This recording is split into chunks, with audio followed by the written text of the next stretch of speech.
The wind howled through the Montana territory with a fury that rattled even the bravest souls, and Frances Morgan knew she had made a terrible mistake leaving town that morning. The sky had turned an ominous shade of gray, swallowing the midday sun, and now fat snowflakes fell so thick she could barely see her horse's ears. Her fingers had gone numb inside her thin leather gloves, and her borrowed mare stumbled again on the increasingly treacherous trail. She had been so determined to reach the next settlement before nightfall, so convinced she could outrun the weather that everyone in Victor had warned her about. Pride, it seemed, was about to cost her everything. The mare whinnied in distress and stopped moving altogether, trembling beneath Frances despite her urging. The animal simply would not go another step. Frances dismounted on shaking legs, her traveling dress already soaked through and freezing against her skin. She tried to see anything through the white curtain of snow, any landmark or shelter, but there was nothing but the howling wind and the cold that bit into her bones. She was 22 years old, had survived the journey west from Philadelphia after her father's death, had endured the shame of a broken engagement and the gossip that followed, but she had never imagined dying alone in a Montana blizzard. Her teeth chattered so hard she bit her tongue, tasting copper. The mare pulled away from her grip suddenly, jerking the reins from her frozen fingers and disappearing into the white void. Frances tried to call out, but her voice was stolen by the wind. She wrapped her arms around herself and kept walking, knowing that to stop meant certain death. Her feet had lost all feeling. She could not tell if she was still on the trail or had wandered off into the wilderness. Tears froze on her cheeks. She thought of her mother, who had died when Frances was 12, and wondered if she would see her again soon. Time became meaningless. She fell once, twice, struggled back to her feet through sheer stubborn will. The third time she fell, she was not sure she could rise again. Her limbs would not obey her commands. The snow was almost soft now, like a feather bed calling her to sleep. She knew that was death beckoning, but it was so hard to fight anymore. She closed her eyes. Something warm touched her face. She forced her eyes open and saw a shape looming over her, large and dark against the white. A horse, she thought, but then strong hands were lifting her, and she realized it was a man. He said something, but the wind tore the words away.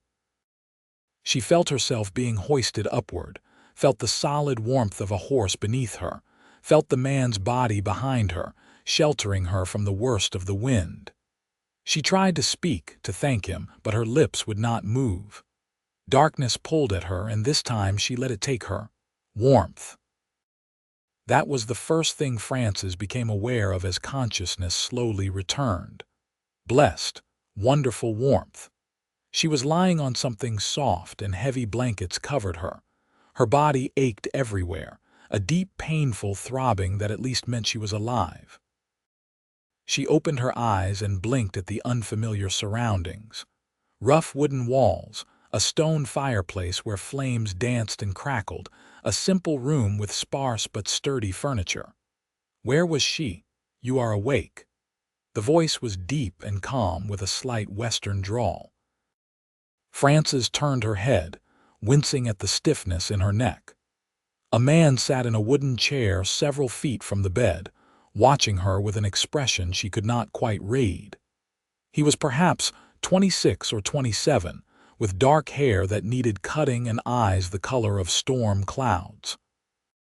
His face was weathered from sun and wind, strong-featured and undeniably handsome despite the stern set of his mouth.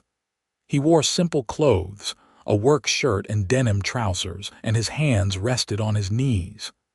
"Where am I?" Frances asked, her voice coming out as a hoarse whisper. "My cabin." "About 8 miles north of Victor." He stood and moved to a small table, pouring water from a pitcher into a tin cup. He approached the bed slowly, as if concerned about startling her. "Can you sit up?" You need to drink something." Frances tried to push herself upright and gasped at the protest of her muscles.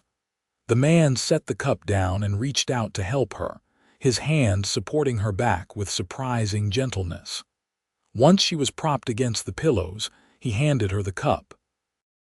She drank greedily, the cool water soothing her parched throat. "Thank you," she managed. "You saved my life. Found you half frozen about a quarter-mile from here. That was yesterday afternoon. You have been unconscious for nearly a full day."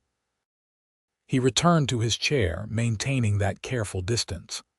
"The storm is still raging outside. We are snowed in for the time being." Frances looked down at herself and realized with a start that she was wearing an oversized flannel shirt, not her own clothes. Her cheeks flushed hot. "My dress was soaked through. Would have killed you if I left it on you." His tone was matter-of-fact, professional almost. "I kept my eyes closed, got you into something dry, and piled blankets on you. Your clothes are hanging by the fire, but they are still damp. This storm is a bad one." She believed him. Even inside the sturdy cabin, she could hear the wind screaming and the shutters rattling. "I am Frances Morgan. I was trying to reach Helena. Kade Owen." He nodded once, a formal little gesture. "Most people call me Kade. And Helena is a fair distance from Victor, Miss Morgan.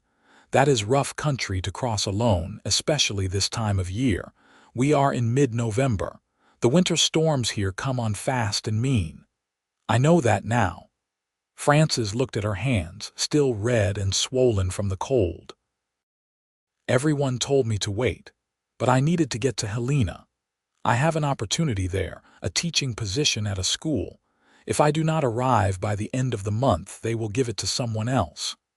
Kade regarded her silently for a moment, those gray eyes steady and unreadable. "A teaching position is not worth your life. It is all I have." The words came out sharper than she intended, born of frustration and fear and the overwhelming relief of still being alive. "I have no family, no money beyond what little I brought west. This position is my chance to build a life, to have some security and purpose. I cannot lose it because of a storm." "You will lose more than a job if you go back out in this weather," Kade said firmly. "That storm will last another day at least, maybe two. And even after it passes, the trails will be dangerous. You were lucky I found you. Others who get caught in blizzards like this, they do not wake up." Frances knew he was right, but the knowledge sat heavy in her chest. She had been so close, and now she was trapped here with a stranger, watching her opportunity slip away. "How long until I can travel again?" "At least 3 or 4 days. Maybe more."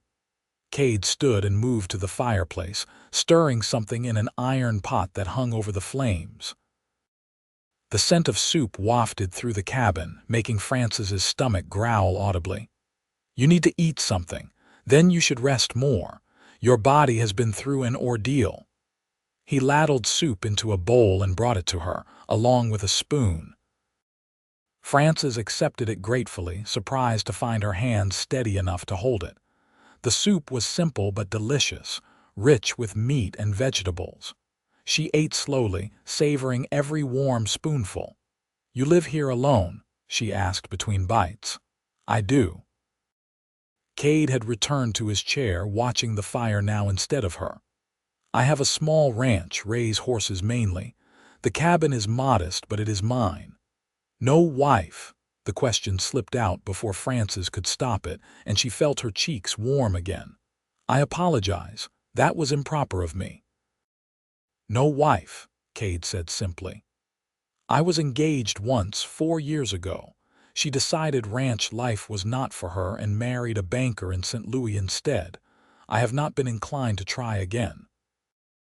There was no bitterness in his voice, just a statement of fact, but Frances sensed old hurt beneath the calm exterior.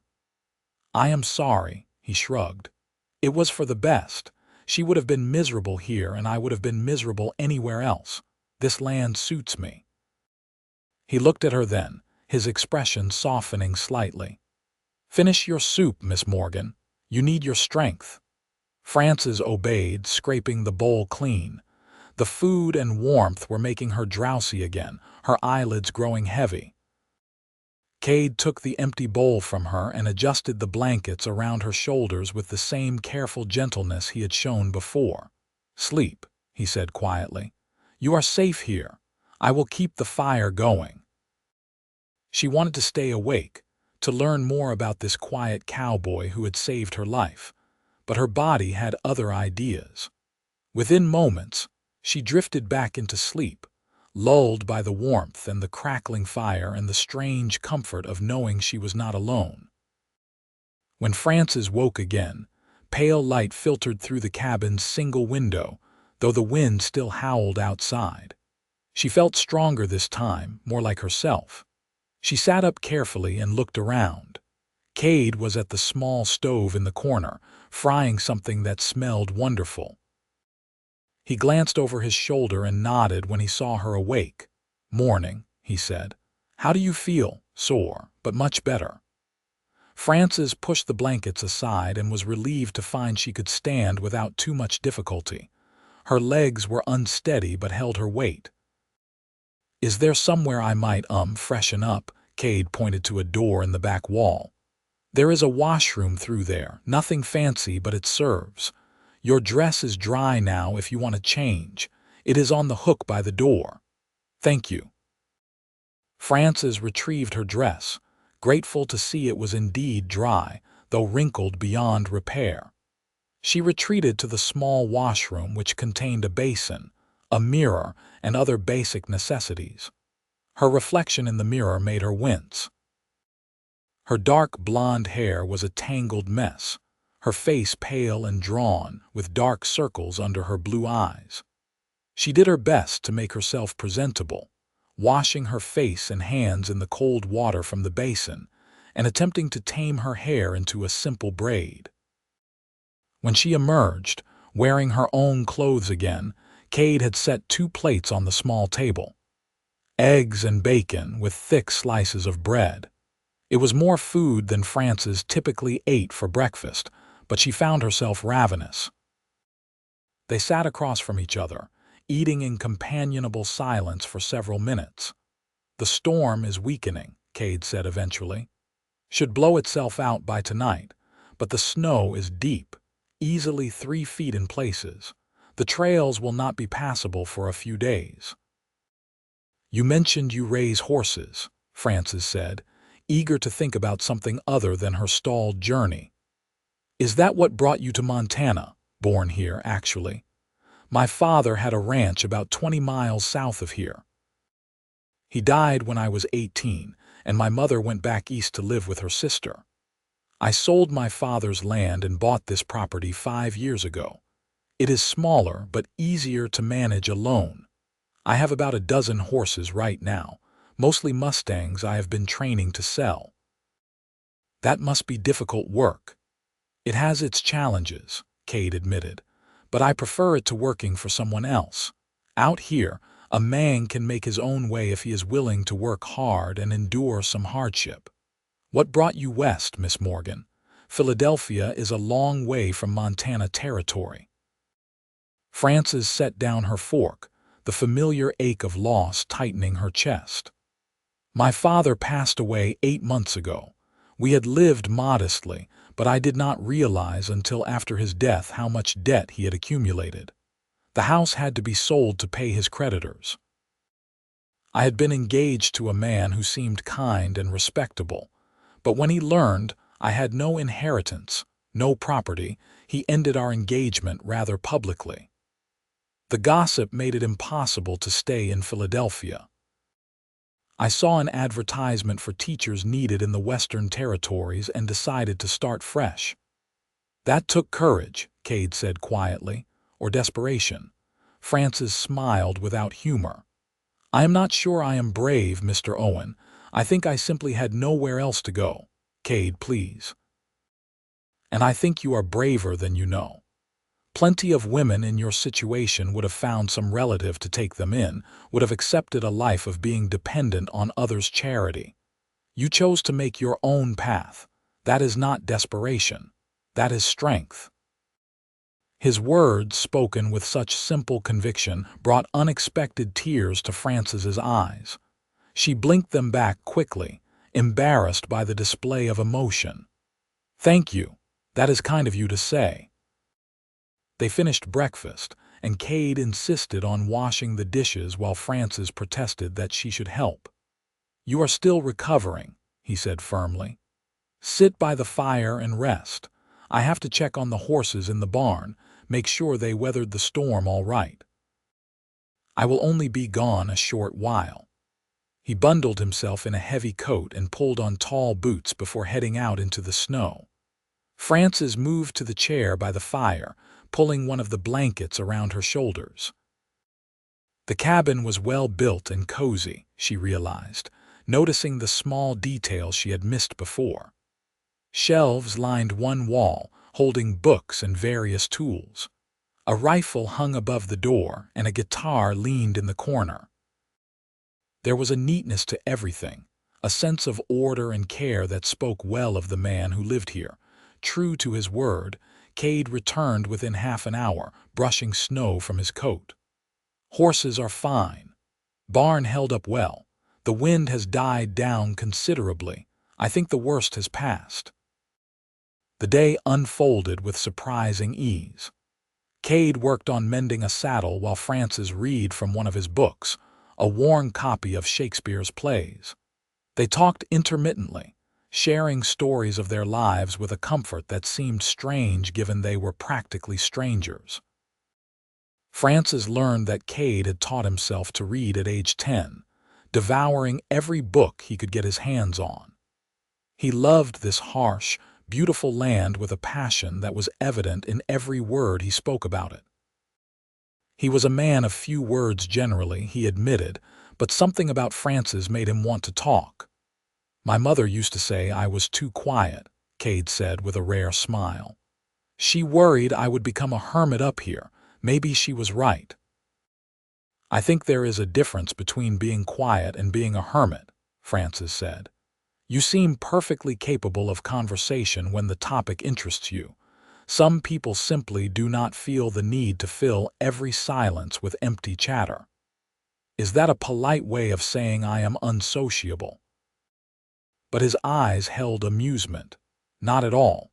I am saying I appreciate someone who speaks with purpose." Frances closed the book and looked at him directly. "You have been nothing but kind to me since you found me. You saved my life, sheltered me, and have been a perfect gentleman."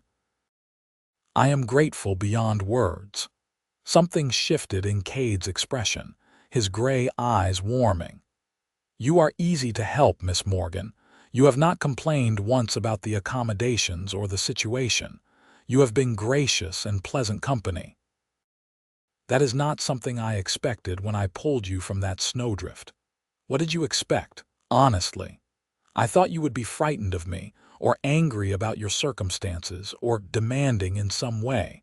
Rich Eastern women usually are when they find themselves out here." He paused. "But you are different. You seem to accept things as they are and make the best of them."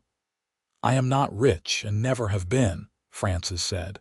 "And I learned young that complaining rarely changes anything. Better to adapt and move forward." As the afternoon wore on, Kade prepared a simple dinner of beans and salt pork, with coffee so strong Frances could barely drink it. She had never tasted anything quite like it, but she forced herself to swallow it without complaint, earning another of those rare smiles from Kade. "You will get used to it," he promised. "Out here, coffee needs to be strong enough to wake the dead." That evening, as darkness fell and the wind finally quieted to a whisper, they sat by the fire together. Kade retrieved his guitar from the corner and began to play, his fingers moving over the strings with surprising skill. The melody was haunting and beautiful, filling the small cabin with music. "I did not know you played," Frances said softly when he finished. "My mother taught me before she left. Said every man should know how to make something beautiful in a harsh world." He strummed a few idle chords, Do you play any instruments? The piano, though I have not had access to one in quite some time. I miss it. Sing something, Kade suggested. I will try to follow along. Frances hesitated, then began to sing a folk song her mother had taught her years ago. Her voice was soft but true, filling the cabin with bittersweet melody.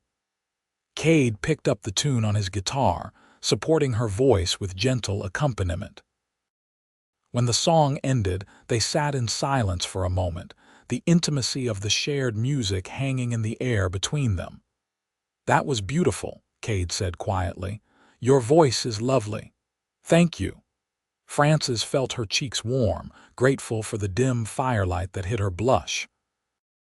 "It has been a long time since I sang for anyone." They talked long into the night, sharing stories and dreams and fears with a freedom that surprised them both.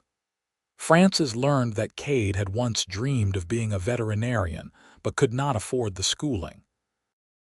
Instead, he had learned everything he could on his own, becoming skilled at treating sick and injured animals. Kade learned that Frances had always wanted to travel, to see the world beyond Philadelphia's narrow streets, and that teaching was her way of touching other lives, of making some small difference in the world. "I think you would be a fine teacher," Kade said. "You have patience and intelligence, and you actually listen when people speak. Those are rare qualities." "I hope the school in Helena gives me the chance to prove it," Frances said, though she tried not to think about the days she was losing, the possibility that her opportunity was slipping away. The next morning dawned clear and bright, the sky a brilliant blue. The storm had passed completely, leaving behind a world transformed by snow. Kade went out to assess the conditions and returned with a troubled expression. "The snow is deep," he said, "and there was ice underneath in places. It is going to be slow going for the next few days. I can probably get you back to Victor tomorrow if you want to try, but the road to Helena will not be passable for at least another week, maybe longer." Frances felt her heart sink. "A week? But I need to be there by the end of the month."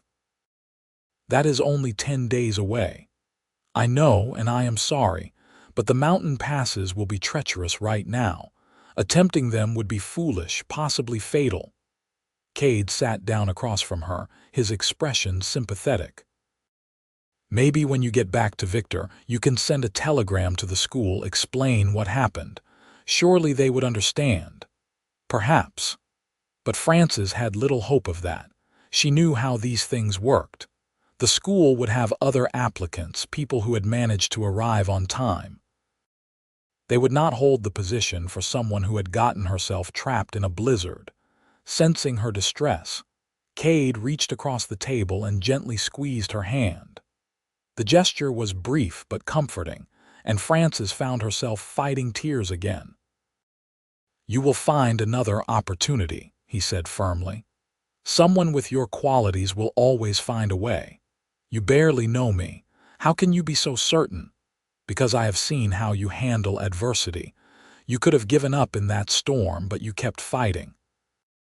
You could have been difficult and unpleasant here, but you have been gracious and kind. Those things tell me who you are, Miss Morgan. You are a survivor, and survivors always find a way forward." His faith in her, spoken with such quiet conviction, steadied something inside Frances. She turned her hand over and squeezed his fingers back. "Thank you, Kade, for everything." They held each other's gaze for a long moment, and Frances felt something shift between them, a recognition of connection that went deeper than gratitude or circumstance. Kade seemed to feel it too, because he slowly withdrew his hand and stood, clearing his throat. "I should dig out some paths," he said, his voice slightly rougher than usual. "Make sure the well is accessible. Would you like to come outside? The fresh air might do you good." Frances agreed eagerly, and Kade lent her his spare coat, which hung nearly to her knees. They stepped out into a world of white, the snow glittering in the morning sun like scattered diamonds. The air was cold and clean, burning her lungs in the best way. The barn stood about 50 yards from the cabin, its roof heavy with snow. Beyond it, mountains rose against the blue sky, their peaks sharp and beautiful. "It is incredible," Frances breathed, turning in a slow circle to take it all in. "I have never seen anything so beautiful." Kade watched her with an expression of pleasure. "This is why I stay. No matter how hard the winters get, no matter how isolated I feel sometimes, I look at this land and know I am exactly where I belong." "I think I understand that," Frances said. "There is something about this place, something wild and honest. It strips away all the pretense and artifice of civilized society. Out here, you can just be who you are." "That is exactly it." Kade smiled at her, a full, genuine smile that transformed his usually serious face. "I knew you understood." They spent the morning outside, with Kade shoveling paths while Frances helped where she could. He showed her the barn and introduced her to his horses, a mix of sturdy mustangs in various stages of training. The animals were beautiful, all wild eyes and barely contained energy. Kade moved among them with easy confidence, speaking to them in low, soothing tones that seemed to calm even the most skittish. "This is Dakota," he said, running his hand along the neck of a gray mare. "She was completely wild when I got her 6 months ago, would not let anyone within 10 feet. Now look at her." The mare nuzzled Kade's shoulder affectionately, and Frances laughed with delight. "She loves you." "Horses are like people," Kade said. "They respond to patience and kindness. Show them respect, prove you are trustworthy, and they will give you their loyalty. Try to break their spirit, and they will fight you forever." Frances reached out tentatively and stroked Dakota's soft nose. The mare regarded her with large, dark eyes but stood still, accepting the attention. "She is beautiful." They stayed in the barn for over an hour, with Kade explaining his training methods and his hopes for each horse. Frances found herself fascinated not just by the animals, but by the way Kade spoke about them, the obvious love and respect he had for these creatures. This was not just a business to him. It was a calling. When they finally returned to the cabin, both were flushed from cold and exertion but in good spirits. Kade prepared a lunch of bread and cheese while Frances made tea, and they ate standing up, too energized to sit. "I could take you back to Victor this afternoon," Kade said. "The main road should be passable with a horse that knows the terrain. You could be back at the boarding house by evening." Frances considered this, feeling an unexpected reluctance. "Would it be terribly improper of me to ask if I could stay another day? I know I have already imposed on your hospitality long enough, but I find myself not quite ready to return to civilization just yet." Kade's expression was carefully neutral, but his eyes betrayed pleasure. "You are welcome to stay as long as you like, Miss Morgan. The company has been, well, it has been nice having someone to talk to. Then I will stay until tomorrow, if that is truly all right." "It is more than all right." The rest of the day passed in easy companionship. Kade taught Frances how to make proper cowboy coffee, laughing at her first attempt, which came out pale and weak. They played cards by the fire, and Frances discovered that Kade was a terrible poker player because he could not hide his reactions. They talked about books and horses and the changing world, about the railroad pushing west and what it would mean for places like Montana Territory. Kade was better educated than most men Frances had met, self-taught perhaps, but widely read and thoughtful in his opinions. As evening approached, Kade prepared dinner, refusing Frances's offers of help. "You are a guest," he said firmly. "And besides, there is not much room in this kitchen for 2 people." Frances sat by the fire and watched him work, noting the efficient way he moved, the care he took with even simple tasks. He had rolled up his sleeves, revealing forearms corded with muscle from years of physical labor. She found herself noticing details about him she had not paid attention to before. The strong line of his jaw, the way his hair curled slightly at his collar, the rare but genuine warmth of his smile when something pleased him. She was attracted to him, Frances realized with a start. Not just grateful or friendly, but genuinely attracted. The thought unsettled her. She had known him for less than 3 days. He was a cowboy living alone in the Montana wilderness, about as far from her former life in Philadelphia as possible. And yet there was something about Kade Owen that drew her, something steady and real and deeply good. "You have gotten quiet," Kade observed, glancing over his shoulder at her. "Are you feeling all right?" "Just thinking," Frances said truthfully. "About how strange life is, how one moment you are certain of your path and the next everything has changed." Kade dished up plates of stew and brought them to the table. They sat across from each other, the space between them feeling both comfortable and charged with something unnamed. "Are you speaking of the storm?" "The storm. Losing my teaching position, ending up here with you. If someone had told me a week ago that I would be sitting in a cabin in the Montana wilderness having dinner with a cowboy horse trainer, I would have thought them mad. Yet here I am, and I find myself surprisingly content." "Surprisingly," Kade raised an eyebrow.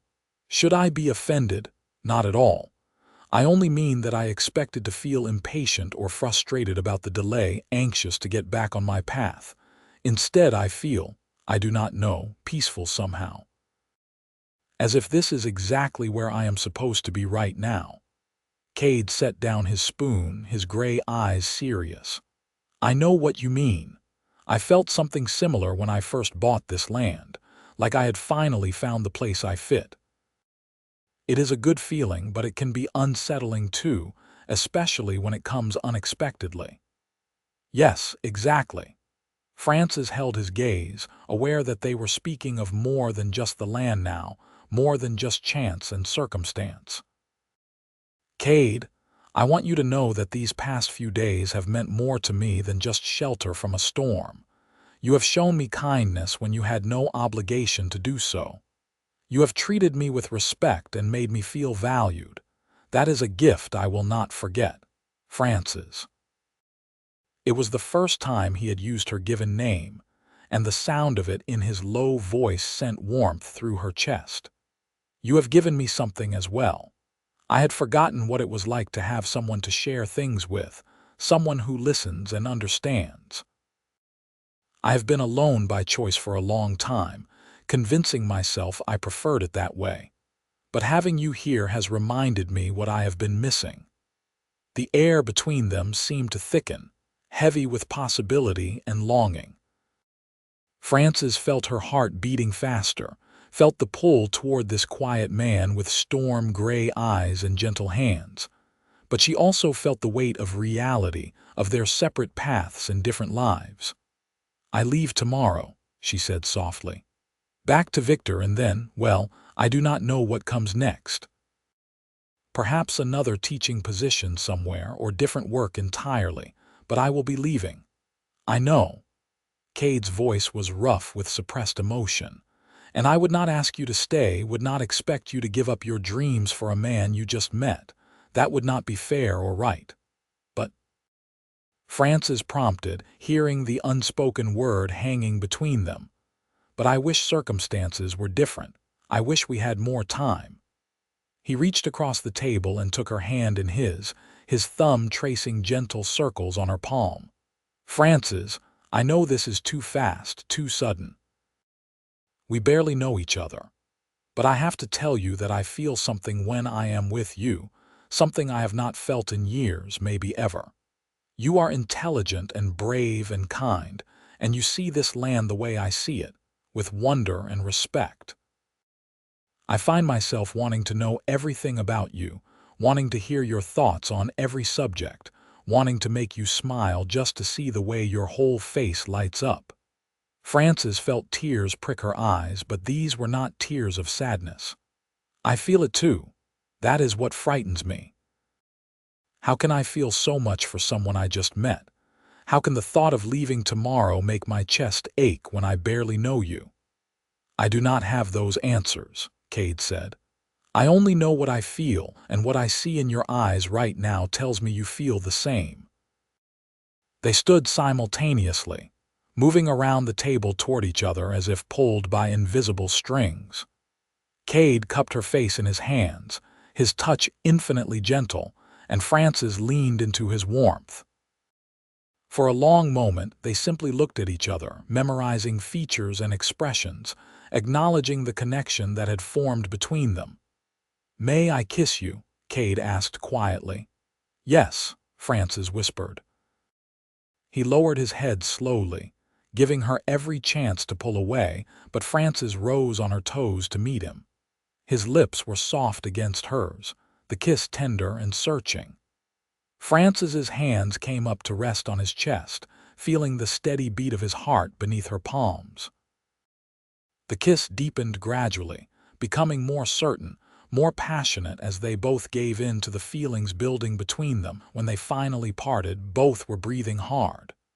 Kade rested his forehead against hers, his hands still cradling her face. "Stay," he said, the word barely audible. "Not forever, not if that is not what you want, but stay a few more days. Let us see what this could be." Frances wanted to say yes more than she had wanted anything in a long time, but reality intruded, cold and unwelcome. "Kade, I have to think practically. I have no money, no prospects now that I have likely lost the teaching position. I cannot simply stay here with you without any thought to the future. What would people say? What would I do?" "Victor needs a teacher," Kade said urgently. "The school there has been trying to find someone for months. It is a small school, only about 20 students, but it is a real position with a real salary. And as for what people would say, you could stay at the boarding house in town. I would not presume or ask you to compromise yourself. But you would be close enough that we could see each other, could court properly, could figure out if this feeling between us is real and lasting. There is a teaching position in Victor." Hope flared in Frances's chest. "Yes. Miss Harriet Thompson has been trying to teach while also running the general store, but it is too much for her. The town has been advertising for a proper teacher. The pay would not be as much as Helena, probably, but it would be honest work, and you would be good at it." Frances pulled back slightly, needing space to think. Everything was happening so fast, but maybe that was not a bad thing. Maybe sometimes life pushed you in unexpected directions for a reason. "I do not even know if they would hire me." "They would be lucky to have you," Kade said with absolute conviction. "And I know the mayor, John Fletcher. Good man. I could introduce you, vouch for your character." "You barely know my character. I know enough. I know you are educated and well-spoken. I know you have courage and determination. I know you handle difficult situations with grace and do not give up easily. That is exactly what a teacher needs, especially out here." Kade took her hands in his. "Frances, I am not asking for promises or commitments. I am just asking for a chance. A chance to court you properly, to see if what we both feel right now grows into something deeper and more lasting." Is that really so unreasonable? Put that way, it did not seem unreasonable at all. In fact, it seemed like exactly what Frances wanted, what some part of her had been longing for without even realizing it. Not just a job or security, but a real connection with someone, the possibility of building something meaningful. "All right," she said, the words coming out stronger and more certain than she felt. "I will return to Victor tomorrow, inquire about the teaching position, and if they offer it to me, I will accept. But Kade, I need you to understand that I have to be practical. I will not be anyone's burden or charity case. If we pursue this, if we court, it has to be as equals. I would not have it any other way." Kade pulled her into an embrace, and Frances rested her head against his chest, listening to the steady rhythm of his heartbeat. "I promise you, Francis, I will do everything I can to make you glad you took this chance."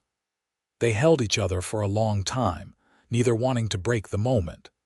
Eventually, they returned to their cooling dinner, but the meal was punctuated with smiles and lingering glances. They sat closer together by the fire that evening, Cade's arm around Francis's shoulders, her head resting against him as they talked quietly about the future, about possibilities and hopes. "Tell me about your family," Francis said. "You mentioned your mother went back east, but you have never spoken about siblings or other relatives." "I had a younger sister," Cade said, his voice growing quiet. "Sarah. She died of fever when she was 8. I was 12. My mother never really recovered from losing her. I think that is why she could not stay here after my father died. This land held too many painful memories for her." "I am so sorry," Francis said, squeezing his hand. "That must have been terrible." "It was a long time ago, but yes, it shaped my childhood, made me grow up fast, I think. My father needed me to be strong for my mother, so I learned to keep my feelings buried, to focus on work and responsibility rather than grief." He paused. "You are the first person I have talked to about Sarah in years. Thank you for trusting me with that." Francis turned to look up at him. "For what it is worth, I think your sister would be proud of the man you became." Cade's eyes were bright with unshed tears. He kissed Francis's forehead gently, a gesture of affection and gratitude. "You have a gift for knowing exactly what to say." They talked until late into the night, sharing more stories of their pasts, their families, their dreams. Frances told Cade about her mother, who had been a talented pianist and had taught Frances to love music. She spoke of her father's slow decline after her mother's death, how he had tried to maintain appearances while drowning in debt and depression. She talked about the humiliation of her broken engagement, how her former fiancé had announced it at a dinner party, making a public spectacle of ending their relationship. "He sounds like a fool," Cade said flatly. "Any man who would treat you that way, who would value money over character, that is not someone worthy of you." "I know that now," Francis said. "At the time it felt like my whole world was ending, but looking back I think it was a gift. If he had not ended things, I would have married him, would have spent my life in Philadelphia being the perfect society wife for a man I did not truly love. I would never have come west, never have had this adventure, never have met you." "Then I owe him a debt of gratitude," Cade said with a slight smile. "Though I still think he is a fool." Eventually, exhaustion caught up with them.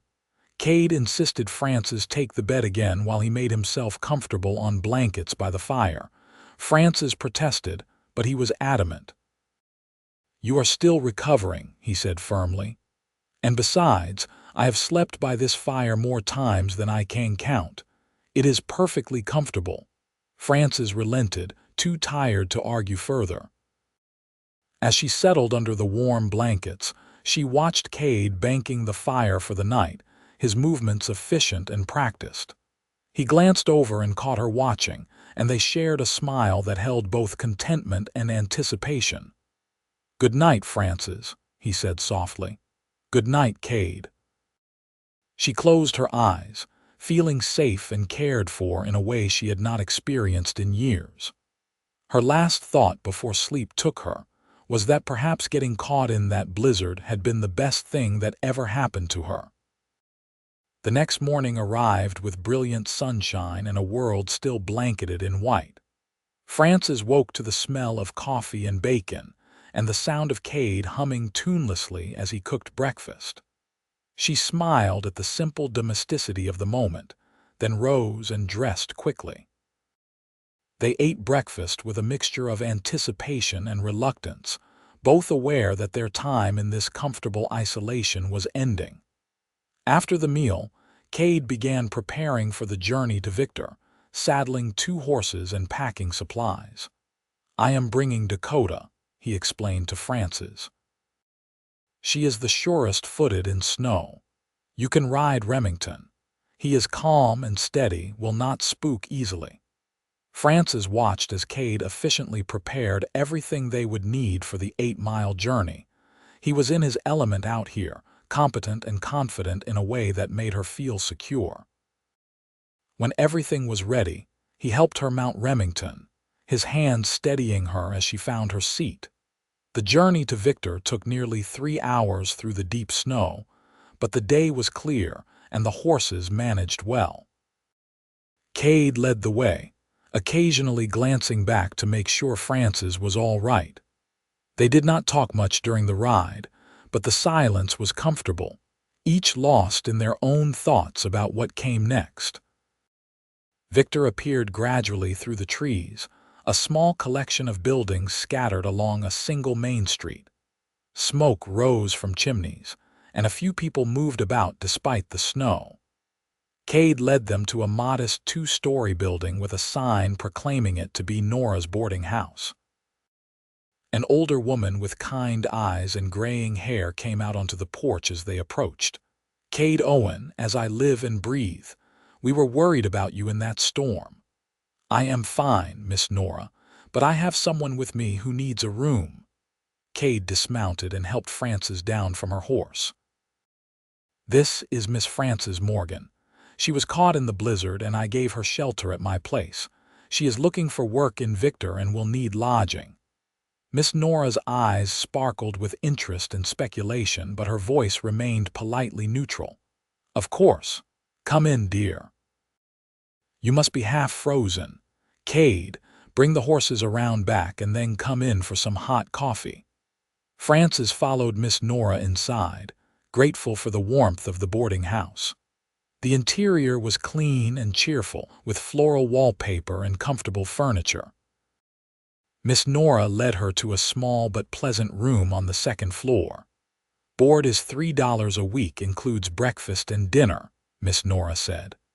"I keep a respectable house, no gentlemen callers after 8 o'clock, no loud noise or drinking in the rooms.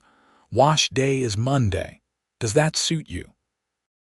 "That sounds perfect," Frances said. "Though I should tell you I do not have much money right now.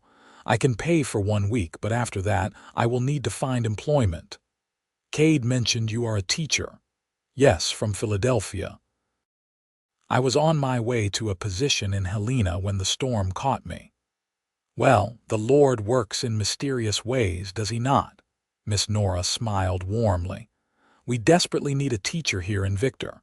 You should speak with Mayor Fletcher as soon as possible. I suspect he will be very interested in meeting you." Frances felt a flutter of hope in her chest. "Do you really think so?" "I do indeed. Now, let us get you settled, and then I will send word to the mayor that you would like to speak with him." Downstairs, Kade was sitting at the kitchen table with a cup of coffee, looking distinctly uncomfortable in the domestic setting. He stood when Frances entered, his eyes searching her face. "Miss Nora thinks I should speak to the mayor about the teaching position," Frances told him.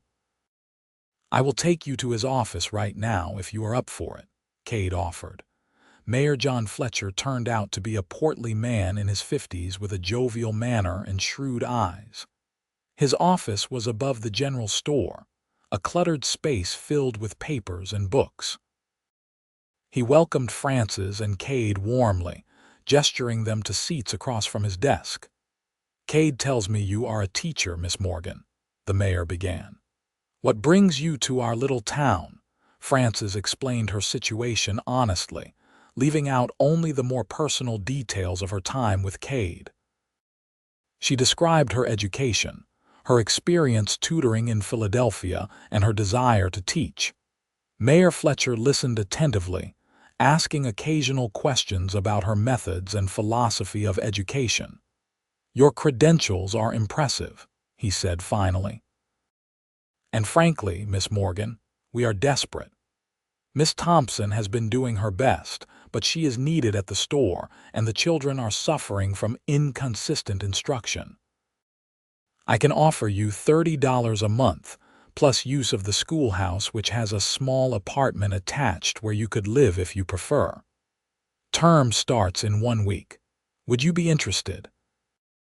$30 a month was less than Helena had been offering, but it was honest work and enough to live on, especially if she took the apartment rather than staying at the boarding house. I would be very interested, Mayor Fletcher. Thank you. Excellent. The mayor beamed and extended his hand, which Frances shook firmly. Welcome to Victor, Miss Morgan. I think you will find this is a good town, full of good people. We take care of our own here. When they left the mayor's office, Frances felt as if she were floating. She had a job, a real position, and she would be staying in Victor. She turned to Kade, who was watching her with undisguised pleasure. I got it, she said, her voice full of wonder. I actually got it. Of course you did. Kade pulled her into a quick embrace, mindful of the people passing on the street. I told you they would be lucky to have you. They walked back to the boarding house slowly, both reluctant to say goodbye. At the front porch, Kade took both of Frances's hands in his. I will come to town on Sunday, he said. There is a church service in the morning, and then perhaps we could have lunch together. I would like that very much. Frances, I know we are doing this properly now, courting under the eyes of the whole town. But I want you to know that what I feel for you has not changed. If anything, it has only grown stronger. I feel the same way, Frances said softly. These past few days with you, they have been unexpected and wonderful and frightening all at once. I do not know what the future holds, but I know I want you in it. Kade smiled, that rare full smile that transformed his face. He lifted her hands and kissed her knuckles gently, a gesture that was both old-fashioned and deeply romantic. Then we will figure it out together, one day at a time. He mounted Dakota and rode away, turning in the saddle to wave once before disappearing around a corner. Frances watched until he was out of sight, her heart full of emotions she could barely name. Hope, certainly. Anticipation. The giddy excitement of new love tempered by the awareness that nothing was guaranteed, that they were still learning each other. Miss Nora appeared on the porch beside her. That Kade Owen is a good man, she said conversationally. Keeps to himself mostly, but he has a kind heart. Helped my nephew when one of his horses went lame, did not charge a penny for it. He saved my life in the storm, Frances said. Did he now? Miss Nora's eyes sparkled with interest. Well, that is quite a story. Perhaps you will tell me all about it over dinner tonight. I do love a good story, especially one with a handsome cowboy in it. Frances laughed despite herself. I suspect the whole town will know the story by tomorrow. Oh, much sooner than that, dear, Miss Nora said cheerfully. This is Victor. News travels faster than wildfire around here. But do not worry. People here are good-hearted for the most part. They will be happy to see Kade courting someone. It has been too long since that woman broke his heart. The next few days passed in a blur of activity. Frances moved into the small apartment attached to the schoolhouse, which consisted of 2 rooms with basic furniture and a small stove. It was modest but clean, and Frances immediately set about making it feel like home. She borrowed books from the mayor's office to stock the classroom shelves, and spent hours planning lessons for her students. True to his word, Kade arrived in Victor on Sunday morning, freshly shaved and wearing what were clearly his best clothes. He accompanied Frances to the church service, sitting beside her on the hard wooden pew and sharing a hymnal. Afterward, they had lunch at the town's only restaurant, a small establishment run by a Chinese family. Over plates of surprisingly good beef and vegetables, they talked about Frances's preparations for school and Kade's work with the horses. It felt comfortable and right, this public courtship, even as Frances found herself missing the privacy and intimacy of the cabin. I have a horse I want you to meet, Kade said as they finished their meal. "If you have time this afternoon, we could ride out to my place. I promise to have you back before dark." Frances agreed eagerly, and they rode out together, Frances on Remington again. The trail was familiar now, and Frances felt a flutter of anticipation as the cabin came into view. Inside, everything was just as she remembered, and the memories of their time together flooded back. But Kade led her straight through to the barn, where a beautiful chestnut mare stood in one of the stalls. The horse was smaller than the others, with a gentle eye and elegant lines. "This is Autumn," Kade said. "I have been training her for months, and she is ready for a rider." "I want you to have her." Frances stared at him in shock. "Kade, I cannot accept such a gift. She must be worth a fortune." "She is worth what I decide she is worth, and I have decided she is meant for you." Kade's voice was firm. "You will need a horse now that you are living in Victor. The schoolhouse is a half-mile from the boarding house, and in winter you will want to ride rather than walk. Autumn is perfect for you, gentle but not timid, smart and sure-footed. Please, let me give you this." Frances felt tears prick her eyes. The gift was generous beyond measure, but more than that, it spoke of Kade's care for her, his desire to see her safe and well-equipped for her new life. "Thank you," she whispered. "I will treasure her." They spent the afternoon at the cabin, sitting by the fire and talking as they had before. But there was a new dimension to their relationship now, a physical awareness that had not been there before their kiss. Frances found herself noticing the way Kade's hand rested near hers, almost but not quite touching. The way his eyes followed her when she moved around the room. The tension building between them, sweet and aching. "I should get you back," Kade said finally, though his voice held regret. "It is getting late, and I promise to have you home before dark." On the ride back to Victor, they talked about plans for Frances to visit the ranch regularly, for riding lessons and simply spending time together. It was the kind of easy planning that couples did, and Frances felt a thrill at being part of a pair again, at having someone to make plans with. The first day of school arrived, and Frances woke early with nervous excitement. 23 students showed up, ranging in age from 6 to 14. They were a mixture of ranch children and town kids, all watching Frances with varying degrees of curiosity and skepticism. "Good morning," Frances said, standing before them with her hands clasped to hide their trembling. "I am Miss Morgan, your new teacher. I know some of you may have had bad experiences with school before, or found it boring or pointless. I want to promise you right now that I will do my best to make learning interesting and relevant to your lives. But I need you to promise me something in return. Promise me you will try, that you will give this a chance, and that you will treat each other and me with respect. Can you do that?" A few heads nodded uncertainly. One older boy in the back crossed his arms and glared, but Frances saw something in their faces that gave her hope, a willingness to see what she could offer. The day was chaotic but exhilarating. Frances taught reading and arithmetic, geography and history. She was pleased to discover that many of the children were eager to learn, hungry for knowledge and attention. Even the sullen older boy, whose name was Thomas, seemed to soften by the end of the day. When the last student left, Frances sat at her desk and felt a wave of satisfaction wash over her. This was right. This was what she was meant to be doing. She had found her place. Kade came to town twice during that first week, bringing Frances fresh vegetables from his garden and staying for dinner at the boarding house. Their courtship was the talk of Victor, but the gossip was generally positive. People seemed pleased to see Kade happy, and Frances was quickly gaining respect for her teaching.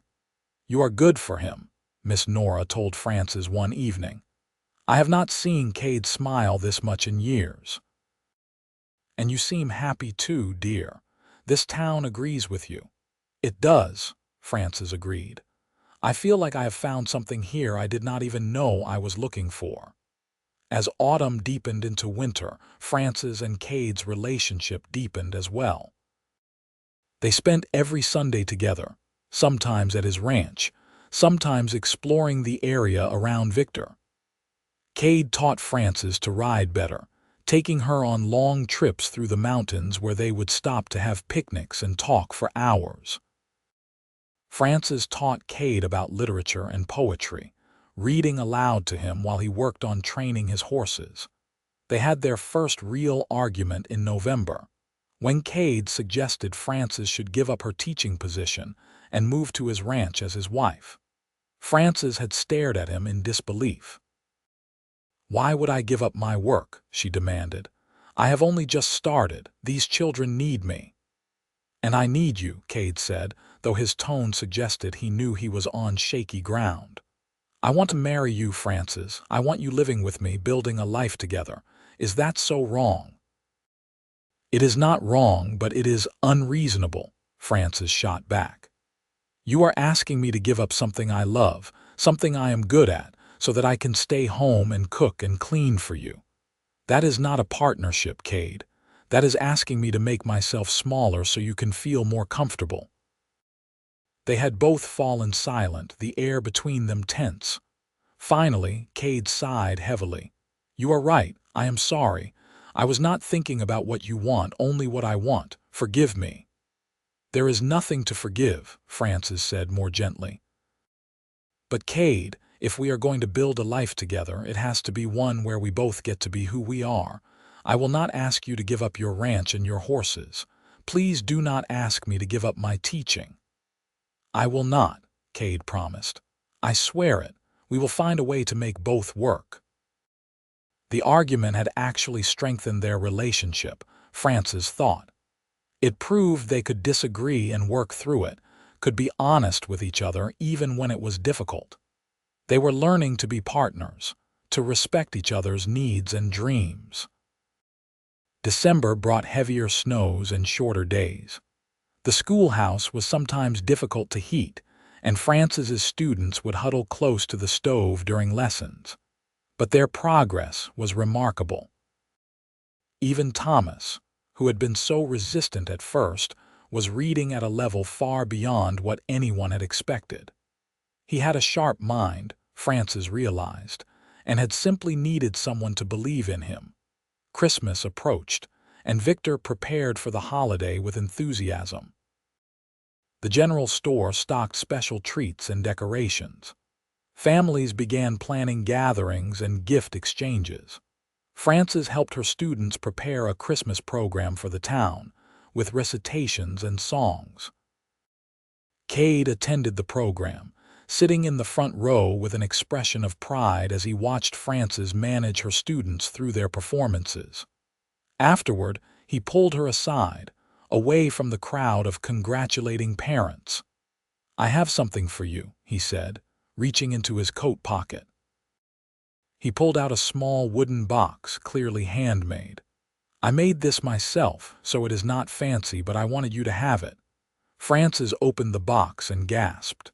Inside was a delicate necklace, a simple gold chain with a small pendant in the shape of a horse. "Cade, it is beautiful." "Turn it over," he said softly. Frances turned the pendant and saw words engraved on the back in tiny letters. "To Frances, who taught me that mercy looks like love. Christmas 1884. Tears filled her eyes as she looked up at him. "I do not have anything nearly this nice for you." "You have given me everything," Cade said, his voice rough with emotion. "You have given me hope and companionship and a reason to look forward to each day. That is worth more than any gift I could buy." He fastened the necklace around her throat, his fingers gentle on her skin. Frances touched the pendant, feeling its weight against her heart, and knew that this was the moment. She loved him. She was completely, utterly in love with Kade Owen. "I love you," she whispered. Cade's face transformed with joy. He cupped her face in his hands and kissed her, deep and passionate, uncaring of who might see. When they finally broke apart, Both were breathing hard. "I love you too," Kade said. "I have loved you since you sang that folk song in my cabin, maybe even before that. I love your strength and your kindness and the way you see the best in everyone. I love how you make me want to be a better man. You already are the best man I know."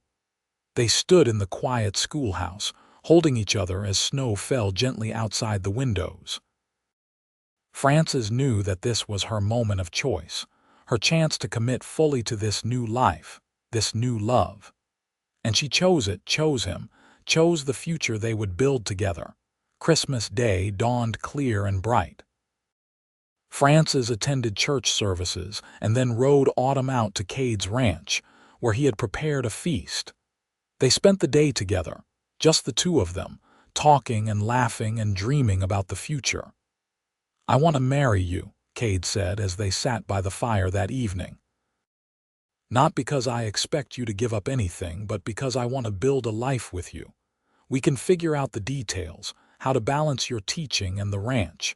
But I need you to know that I want you as my wife, my partner in everything." "Yes," Frances said without hesitation. "Yes, I will marry you." They planned a spring wedding, giving themselves time to work out the practical details. Frances would continue teaching during the school year but spend her summers at the ranch. Kade would come to Victor regularly, spending time at the schoolhouse apartment when his work allowed.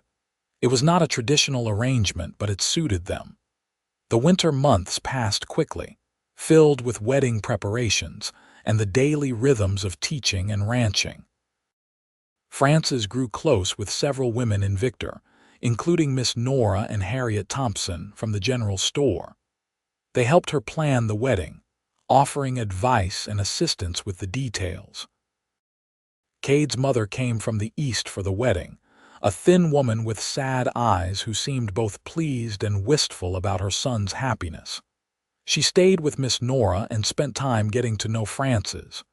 "You are good for him," she told Frances one afternoon over tea.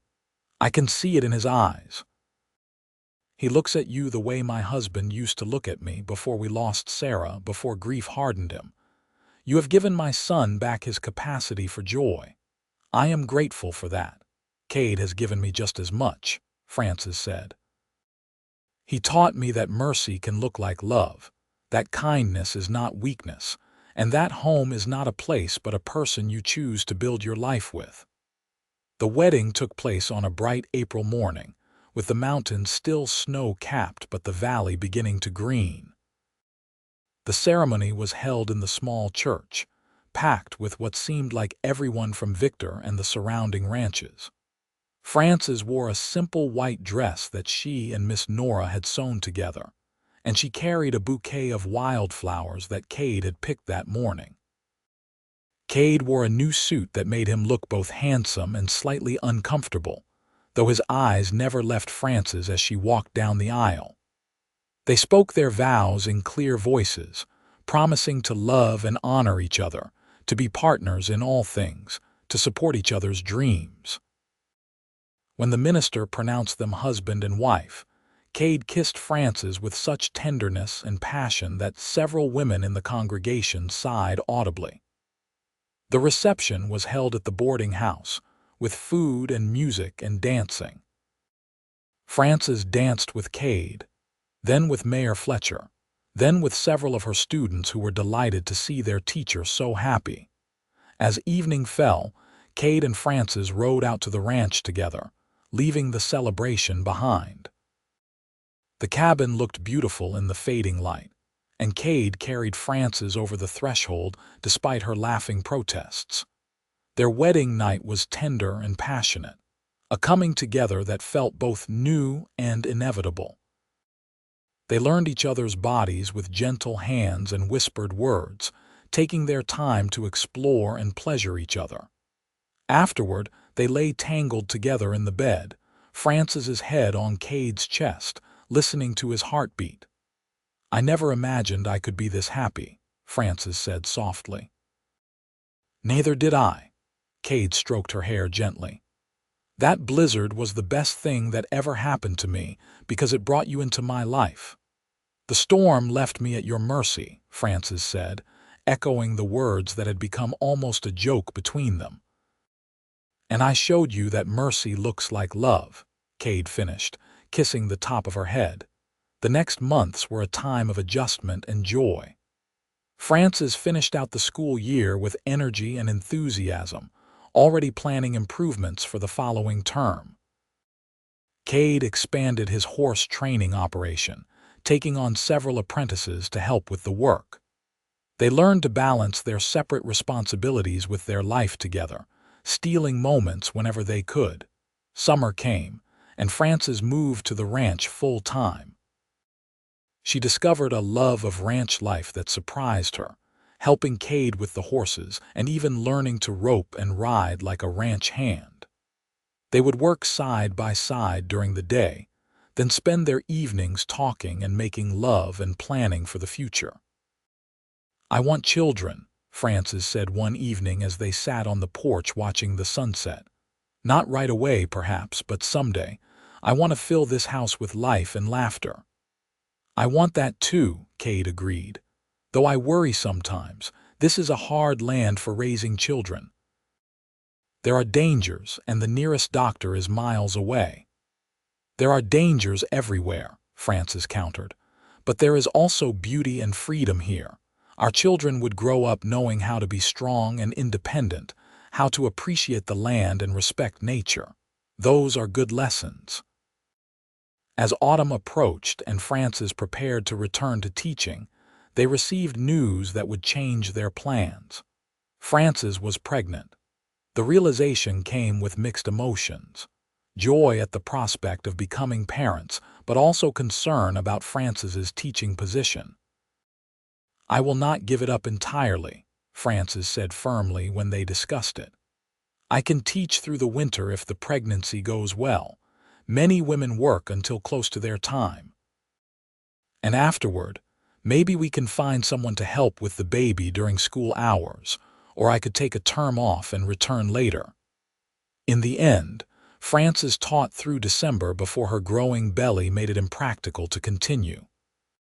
The town rallied around her, with Miss Nora and Harriet Thompson promising to find a temporary teacher for the remainder of the year. Frances spent the winter at the ranch, preparing for the baby and helping Kade with lighter ranch work. Their son was born in March, during a late winter storm that reminded them both of how they had met. The labor was long and difficult, with Kade White faced with fear as he held Frances's hand and the midwife worked. But finally, a baby's cry filled the cabin, strong and healthy. "A boy," the midwife announced, placing the squalling infant in Frances's arms. "A fine, strong boy." Kade looked down at his son with wonder and terror in equal measure. The baby had dark hair like his father and was already showing a healthy temper. "What should we name him?" "James," Frances said, thinking of her father. "James Owen." "James Kade Owen," Kade amended, touching his son's tiny hand with one finger. The baby grasped it reflexively and Kade's eyes filled with tears. "Hello, James. Welcome to the world, son." Parenthood transformed them both. Kade was a devoted father, rising in the night to walk with a fussy baby, changing diapers without complaint, singing the old songs his mother had taught him. Frances discovered depths of love she had not known existed, along with bone-deep exhaustion and occasional frustration at how much her life had changed. But they worked through it together, supporting each other through the difficult moments and celebrating every milestone. James's first smile, his first tooth, his first word, which was, appropriately, horse.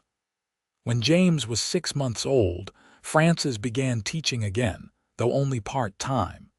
Miss Nora agreed to watch the baby during school hours, doting on him like a grandmother. It was not a perfect arrangement, and Frances sometimes ached with guilt at leaving her son. But teaching fed something in her soul that she needed, and Kade understood that. "You are not just a mother," he told her when she struggled with the decision. You are also a teacher, a wife, a person with your own needs and dreams. Being all those things does not make you a bad mother. It makes you a whole person, and that is what James needs. The years passed with surprising speed. James grew from baby to toddler to a small boy with his father's gray eyes and his mother's quick mind. 2 years after James was born, they welcomed a daughter they named Sarah, after Kade's lost sister. She had her mother's blonde hair and her father's quiet nature. And from birth, she loved the horses almost as much as Kade did.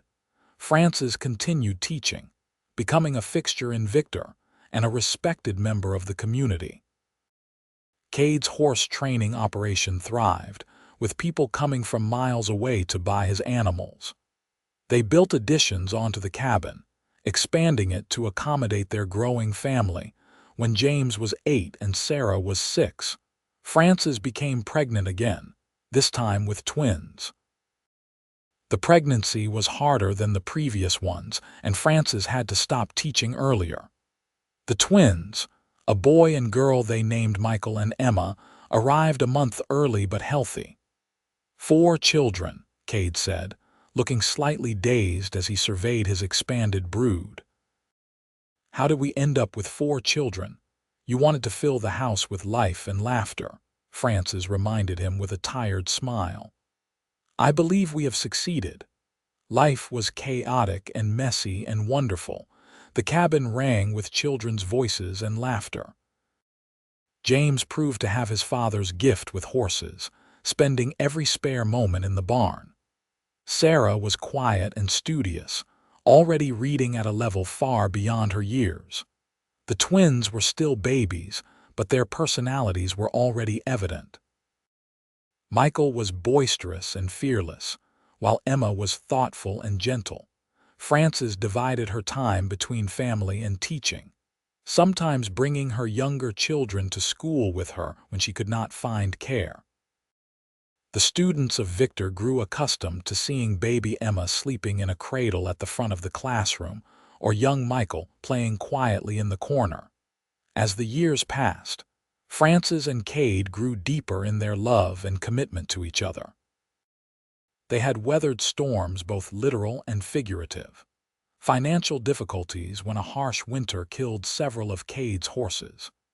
Illness when Sarah contracted pneumonia and nearly died, with Frances and Kade taking turns sitting up with her for days. The everyday struggles of raising children and maintaining a ranch and balancing multiple responsibilities. But through it all, they had each other. They still made time to sit by the fire in the evenings after the children were asleep, talking about their days and their dreams. They still celebrated the anniversary of the day Kade found Frances in the blizzard, calling it their true beginning. They still looked at each other with love and desire and deep partnership. On their 15th wedding anniversary, Kade surprised Frances with a trip to Helena, just the two of them. Miss Nora and Harriet Thompson agreed to watch the children for 3 days, shooing the couple out of town with instructions to enjoy themselves. Helena was bigger and more bustling than Victor, full of shops and restaurants and culture. They saw a play at the theater, ate at a fancy restaurant, and stayed in a hotel with actual wallpaper and indoor plumbing. But as lovely as it all was, both Frances and Kade found themselves eager to return home. I am glad we came, Frances said as they prepared to leave. But I am ready to go back to Victor, to our children and our life. That school in Helena tried to hire you away all those years ago, Kade said. Do you ever regret that the storm kept you from getting here? Frances took his hand and squeezed it. Not for a single moment. That storm brought me to you, gave me a life I never could have imagined. I would not change any of it. They returned home to find their children healthy and happy, the ranch running smoothly, and everything as it should be. That night, with their family gathered around the dinner table, Frances looked around at the faces she loved most in the world and felt profound gratitude. James was telling a story about a horse he was training, gesturing enthusiastically. Sarah was listening with patient interest, occasionally correcting her brother's more exaggerated claims. The twins were arguing over who got the last piece of bread, their voices rising until Kade intervened with gentle firmness. It was chaotic and loud and messy, and it was everything Frances had ever wanted. After dinner, after the children were in bed and the kitchen was clean, Frances and Kade stood on the porch together, watching the stars emerge in the darkening sky. The mountains rose black against the horizon, eternal and beautiful. "You remember that first night in the cabin?" Frances asked. "When you found me in the storm?" "I remember everything about that night," Kade said, pulling her close. "I remember thinking you were the most stubborn, determined woman I had ever met. I remember the way you looked at me with such trust, even though you had no reason to trust me.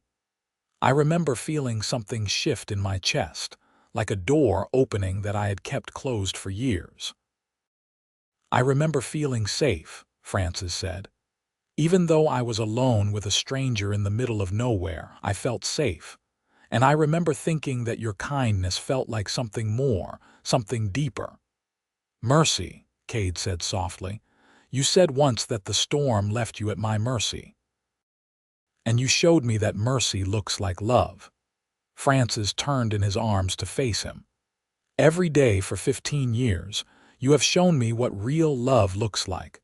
Not just passion or romance, though we have had plenty of both, but partnership and respect, support and encouragement, the willingness to weather hard times together and celebrate good times together. You have been my best friend, my lover, my partner in everything. I love you more now than I did on our wedding day." "I love you more with every passing year," Kade said, his voice rough with emotion. "You came into my life in a blizzard, half-frozen and stubborn and absolutely perfect. You taught me to open my heart again, to take a chance on love, to believe that I deserved happiness. You gave me a family and a purpose beyond just existing. You made my life full and rich and worth living." They kissed under the stars, two people who had found each other by chance and chosen each other by design. The wind whispered through the pines, carrying the scent of sage and snow. Somewhere in the barn, a horse whinnied softly. Inside the cabin, their children slept safely. This was home. This was love. This was the life they had built together from a chance meeting in a storm, a moment of kindness that had blossomed into something lasting and real. Years continued to pass, bringing new challenges and joys. James grew into a young man and took over much of the horse training operation, showing his father's talent and patience. Sarah became a teacher herself, taking over Frances's position at the school when Frances finally decided to retire at age 50. The twins proved to be wild and adventurous, with Michael becoming a ranch foreman on a neighboring property, and Emma surprising everyone by going to nursing school in Missoula. Frances and Kade grew older together, their hair turning silver, their faces weathering with age and sun. But their love remained as strong as ever, perhaps stronger for having been tested and proven over decades. They became grandparents, then great-grandparents, watching their family tree expand and flourish. On their 40th wedding anniversary, their children and grandchildren gathered at the ranch for a celebration. The cabin had been expanded and renovated over the years, but the heart of it remained the same. The original fireplace still stood, the mantel holding photographs spanning 4 decades. During the party, James raised his glass for a toast. "To my parents, who taught me that real love is not just about the good times, but about showing up for each other every single day. Who built a life together based on respect and partnership and genuine affection." who proved that sometimes the best things in life come from unexpected moments, like a storm that brings two strangers together. Happy anniversary, Mom and Dad. Everyone raised their glasses and drank, and Frances felt tears on her cheeks. She looked at Cade, who was watching her with the same love in his eyes that had been there 40 years ago. "No regrets?" he asked softly. "Not a single one," Frances answered. "You? Only that I did not find you sooner." Cade kissed her forehead gently. "But I suppose everything happened exactly as it was meant to. The storm brought you to me at exactly the right moment, when we both needed each other most." As the celebration continued around them, Frances thought about the girl she had been at 22, lost and half frozen in a blizzard, convinced her life was over. She could never have imagined then where that storm would lead her. How the cowboy who rescued her would become the love of her life. How that small cabin in the Montana wilderness would become home. How from that moment of mercy would grow a love story that spanned decades and generations. The storm had left her at Cade's mercy, and he had shown her what mercy truly meant. Not just kindness or charity, but genuine care and concern for another person. The willingness to open your heart and your home to a stranger. The courage to take a chance on love even when you had been hurt before. Mercy had looked like love that day, and it still looked like love 40 years later. In every shared glance, every gentle touch, every moment of support and understanding. In the family they had built and the life they had created together. In the way they still reached for each other's hands as naturally as breathing. The sun began to set over the mountains, painting the sky in shades of gold and pink. Frances and Cade stood together on the porch, surrounded by family but existing in their own private moment as they had so many times before. "Thank you," Frances said quietly. "For what?" "For finding me in that storm, for taking me in, for loving me, for building this beautiful life with me. For 40 years of partnership and love and joy, for everything." Cade wrapped his arms around her and held her close, his heart beating steady against hers. "Thank you for saying yes, to staying in Victor, to marrying me, to building this life together. You are the best thing that ever happened to me, Frances Owen." As the stars began to appear overhead, and their family laughed and talked inside the warm cabin, Frances knew that this was exactly where she was meant to be. The storm that had threatened to end her life had instead given her everything worth living for. She had been lost, but she had been found. She had needed mercy, and she had been given love, and that love had sustained them through 4 decades of life's joys and sorrows, challenges and triumphs. It would sustain them for however many years they had left, and beyond that, it would live on in their children and grandchildren, in the stories they told and the example they set. The Wild West that had seemed so harsh and unforgiving that day she stumbled through the blizzard had become home. Montana Territory, with its brutal winters and breathtaking summers, its vast spaces and small communities, its dangers and its beauty, had given her everything she had been searching for without knowing it. A purpose in her teaching, touching the lives of children and watching them grow. A family that was loud and chaotic and full of love. A partnership with a man who respected her mind as much as he loved her heart. A place where she belonged completely. The story that began with a young woman lost in a blizzard and a lonely cowboy showing mercy to a stranger had become a legacy. A reminder that sometimes the worst moments in life lead to the best outcomes. That kindness matters. That love can grow in the harshest conditions if tended properly. That home is not a place, but the people you choose to build your life with. As the celebration wound down and their family began to depart for their own homes, Frances and Cade retired to their bedroom. The room was simple but comfortable, filled with 40 years of shared memories. Photographs lined the walls, documenting their life together from their wedding day to the present. They prepared for bed with the easy familiarity of long habit, moving around each other in the small space with practiced efficiency. When they finally settled under the quilts Frances had made over the years, Kade pulled her close, her back to his chest, fitting together as they had for 4 decades. "I love you, Frances," he whispered into her hair. "I love you, Kade," she whispered back. They fell asleep that way, holding each other, two people who had started as strangers in a storm and become essential parts of each other's souls. The wind whispered around the cabin, but it was gentle now, not the howling fury of that long-ago blizzard. Inside, they were warm and safe and together. The story that began with winter's mercy had become a lifetime of love. And it was, in every way that mattered, exactly the life they both had needed. The storm had brought them together, but their choices, their commitment, and their deep and abiding love had kept them together. As Frances drifted into sleep, her last thought was one of profound gratitude.